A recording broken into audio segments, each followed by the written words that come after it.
In the gleaming heart of Houston, the Enron building stood as a monument to a new kind of corporation. Enron Corporation began its journey in 1985, emerging from the strategic merger of Houston Natural Gas and Internorth.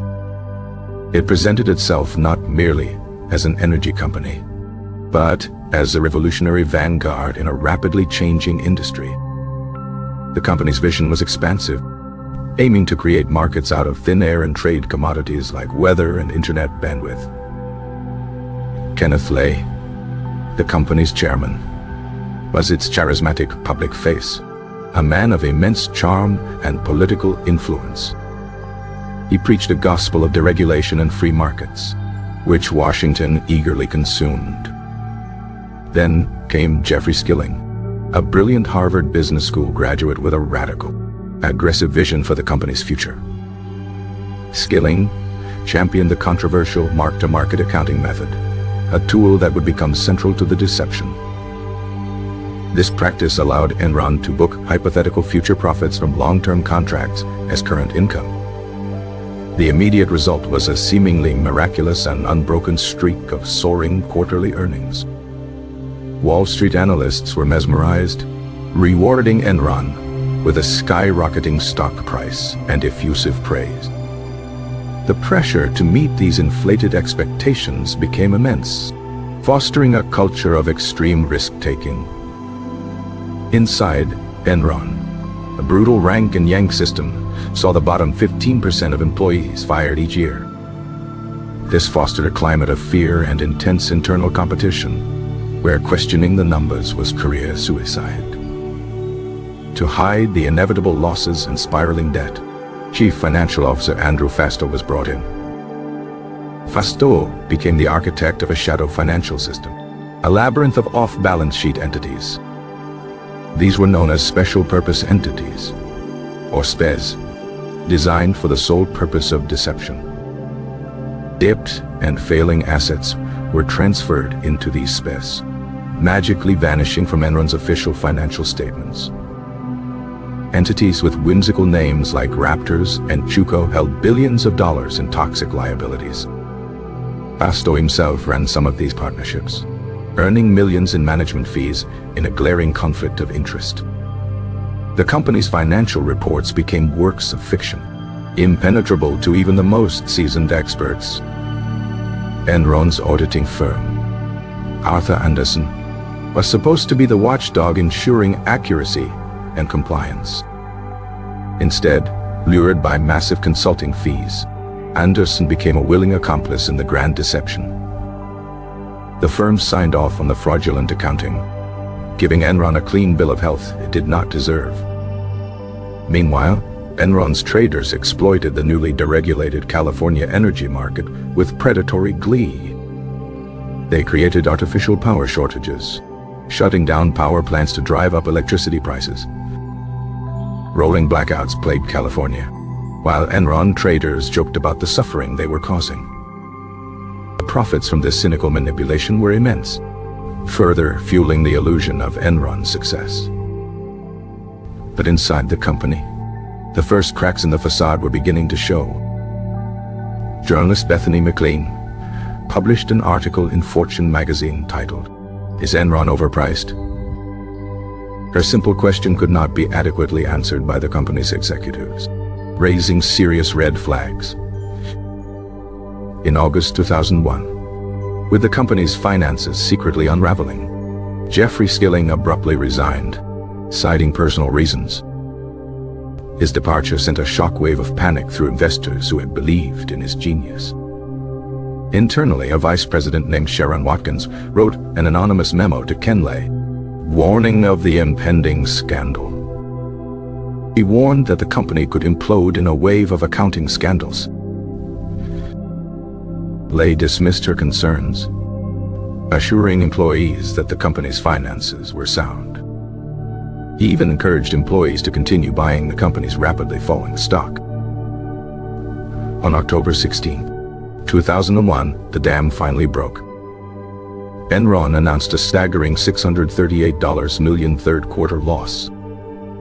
It also revealed a $1.20 billion reduction in shareholder equity, partly related to Fastos partnerships.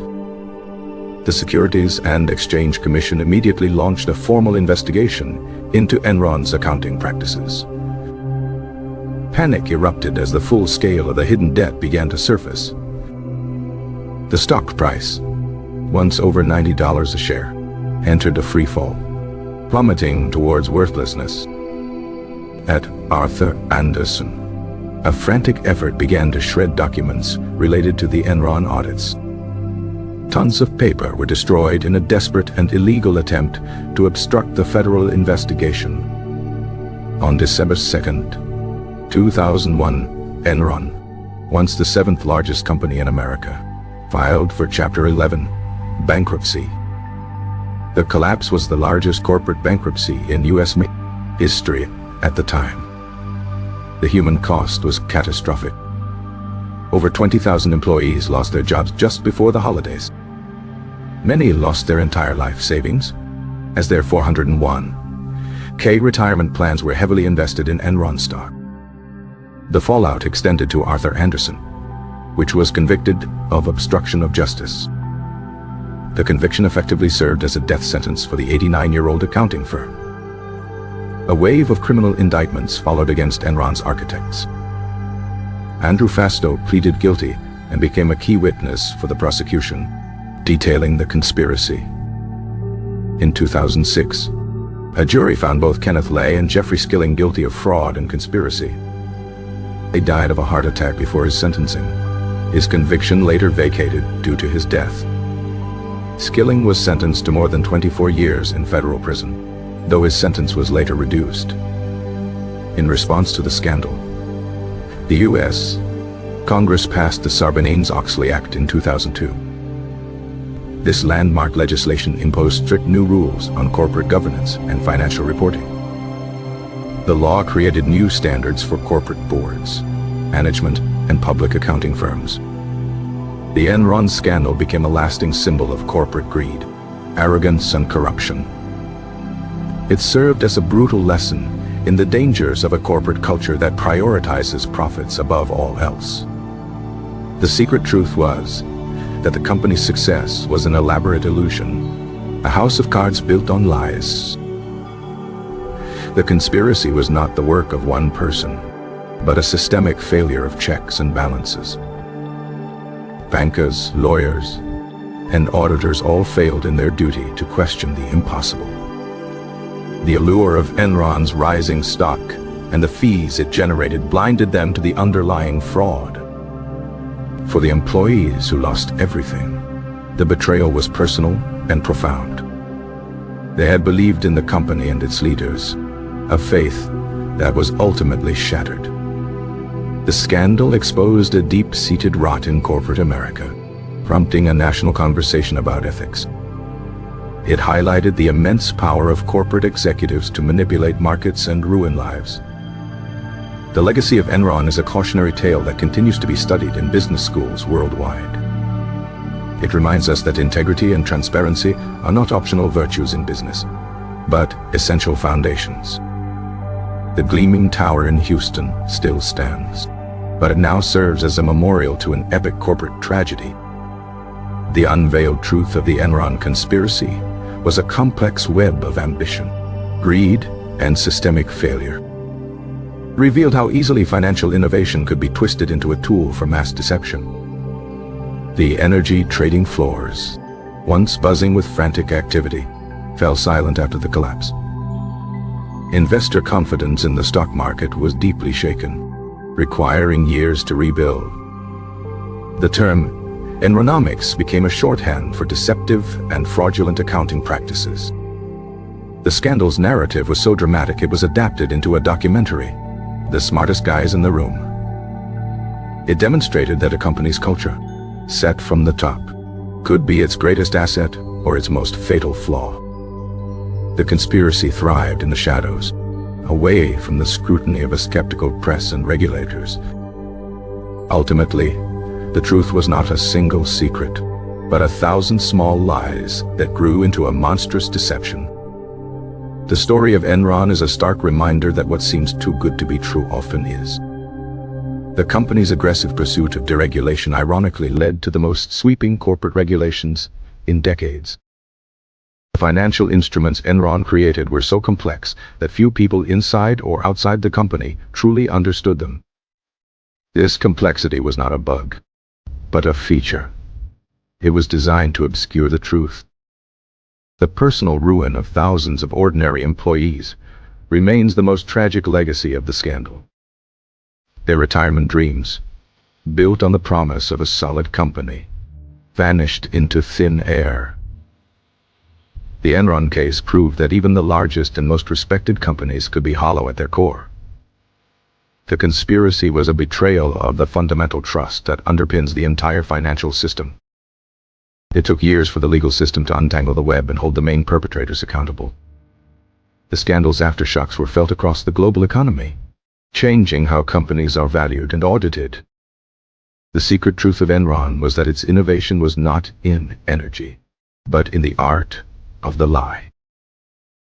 The company created a fictional world of success, and for a time, convinced everyone to live in it. Enron's traders were often young, brilliant, and utterly devoid of an ethical compass. They operated in a high-stakes environment where deal-making was the only thing that mattered. The company's marketing was slick, promoting an image of a futuristic, forward-thinking enterprise.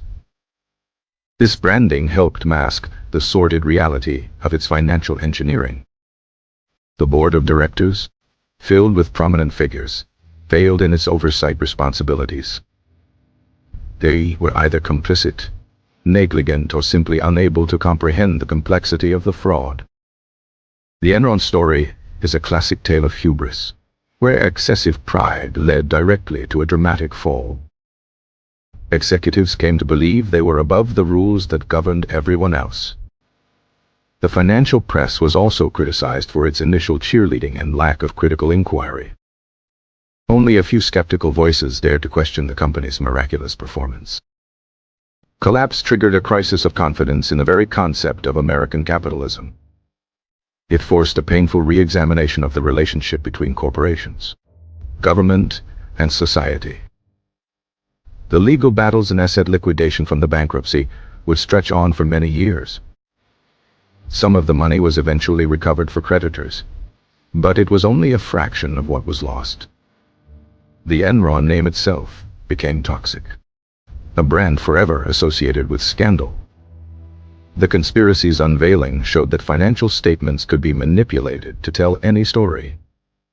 It was a sobering lesson in the importance of independent verification and professional skepticism. The human element of the story, the lives impacted, is often lost in the financial complexities. Each dollar lost represented a piece of someone's future, a dream that was stolen. The Enron scandal was not just a financial crime. It was a moral crime on a massive scale. It revealed a dark side of ambition, where the drive to succeed eclipses all ethical considerations. The secret truth was hidden in plain sight, buried in footnotes and complex financial jargon. The conspiracy unraveled with surprising speed once the first thread was pulled. The story serves as a permanent warning against the seductive power of groupthink. The Enron saga is a complex tapestry of deceit, woven by many hands over many years. Its final, unveiled truth is a testament to the destructive potential of unchecked corporate power. The company's culture of arrogance was a key ingredient in its downfall. Traders were encouraged to take massive risks, with huge bonuses for success and termination for failure. This eat-what-you-kill mentality eroded any sense of collective responsibility. Physical assets of Enron, like pipelines and power plants, were real. But the company's value became detached from these assets, floating on a sea of speculation. The scandal demonstrated that reputation, once lost, is nearly impossible to regain. The name Arthur Andersen disappeared from the accounting world almost overnight. The Enron case became a staple of university courses on business ethics and corporate law. It forced a generation of future business leaders to confront the consequences of fraud. The conspiracy was ultimately unsustainable, a bubble destined to burst. The sheer audacity of the scheme is what continues to fascinate and horrify observers. It showed that the line between creative accounting and criminal fraud can be dangerously thin. The unveiled truth of Enron is a story without heroes, a tragedy of modern capitalism. The company's motto was "Ask Why," a bitter irony in retrospect.